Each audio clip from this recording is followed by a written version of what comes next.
Bueno, ¿cómo les va? Acuérdense de suscribirse para no perderse los demás videos y de compartir el canal por si le interesa a alguien que conozcan.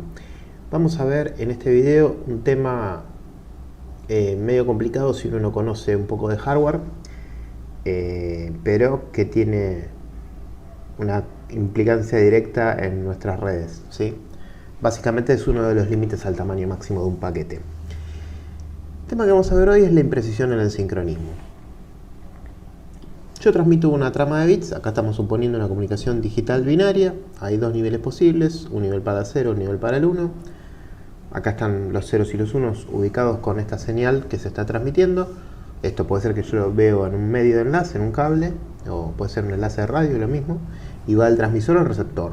Ahora, bien, el receptor de alguna manera tiene que generar o recibir un sincronismo que le permita ir a buscar en la mitad del tiempo del bit el estado de la línea de datos, que sería lo que estamos viendo acá, ¿no?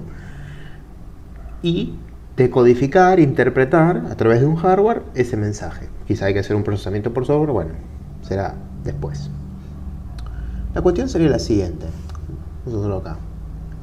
Si este sería mi bit, ¿no? Este es un bit de pizarrón. En la realidad los bits se ven más feos, más redondeados, producto de desplazarse por un medio que tiene un ancho de banda finito. Esto también sería irrealizable físicamente, ¿sí? Bien, bueno, este bit yo le voy a hacer una cruz adentro porque puede ser tanto un 0 como un 1, ¿sí? Si no, parece que siempre analizamos bit en 1. Si este es un bit, yo voy a querer que el receptor lo vaya a leer justo en la mitad del tiempo del bit. Entonces, el primer bit en la mitad del tiempo, el segundo bit en la mitad del tiempo, el tercero en la mitad del tiempo, y así sucesivamente. Si yo hago eso, listo, nunca me desincronicé y pude leer todos mis bits correctamente. Ahora, ¿el problema dónde está? Bueno, que esto no pasa. ¿Por qué?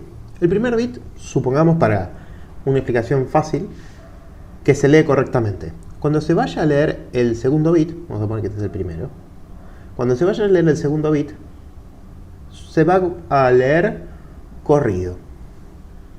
Entonces acá iría el segundo. Cuando se vaya a leer el tercero, se va a leer acá. ¿Y por qué pasa? Bueno, ahora le voy a decir por qué pasa, van a querer un cachito. Así sucesivamente. Pueden ver de que va a llegar un n bit que cuando lo vayamos a leer nos caímos del bit.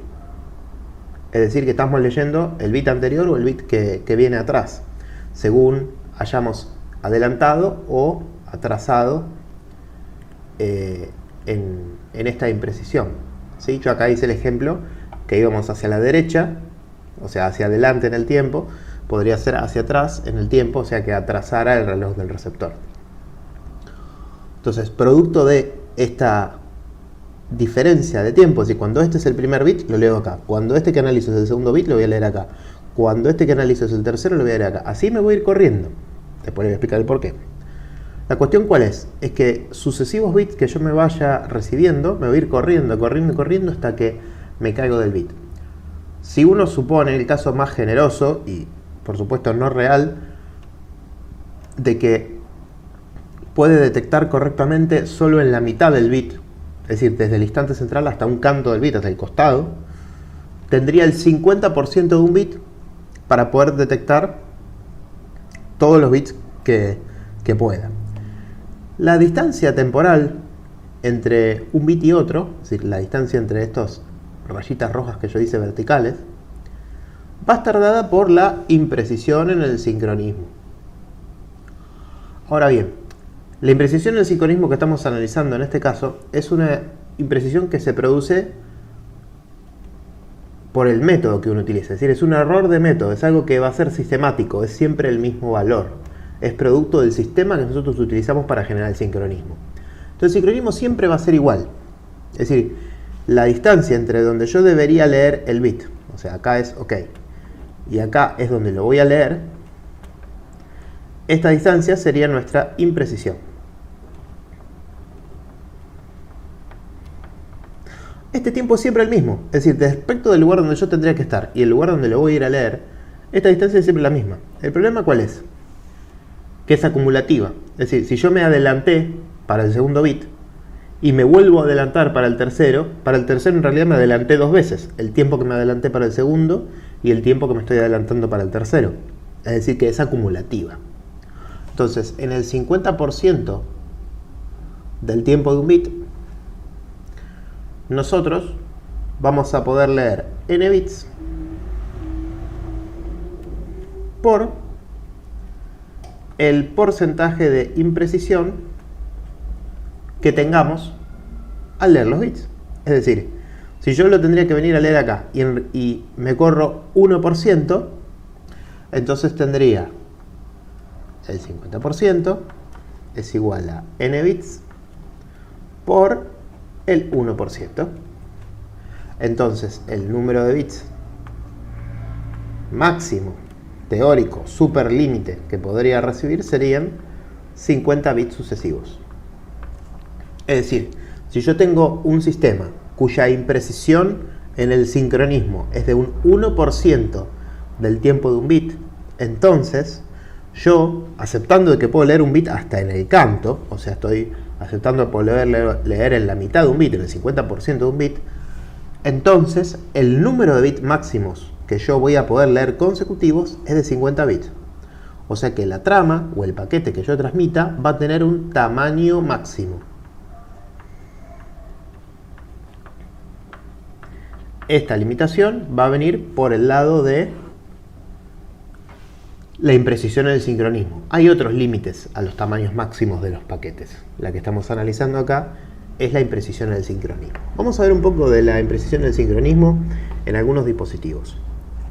Por ejemplo, en el caso de una WART, que es básicamente el puerto serie, la interfaz RS232, en la antigüedad implementada en chips, y hoy en día todos los microcontroladores y algunos microprocesadores ya tienen, o casi todos, tienen esta interfaz embebida dentro, o sea, tienen el hardware dentro del propio microprocesador o microcontrolador. Permite, manejar un sistema de comunicaciones de ida y vuelta asincrónico. Si analizamos una hoja de datos de un dispositivo de estos, esto vale para cualquier microcontrolador, microprocesador que tenga una WART adentro, un puerto serie, ¿sí? Cualquier comunicación es susceptible de que le pase este problema. Vamos a encontrar una tabla donde, según la tasa de simbolización que estemos utilizando, para lograrla vamos a utilizar un número, que es un divisor, en función del clock, del cristal que estemos utilizando en ese microcontrolador, microprocesador. Entonces, en función del cristal que utilicemos, 1, 2, 3, para este ejemplo de WART que tengo acá de la hoja de datos de un 16550, que es algo viejo, ¿sí? Pero en modo no pasaría lo mismo. Para un valor decimal de 2304, con este cristal yo podría lograr un baud rate de 50, con un error teórico porcentual de 0. Ahora, distintas combinaciones del divisor para alcanzar distintas combinaciones de baud rate tienen distintos porcentajes de error. Esta imprecisión de sincronismo es la imprecisión de sincronismo que estábamos hablando antes.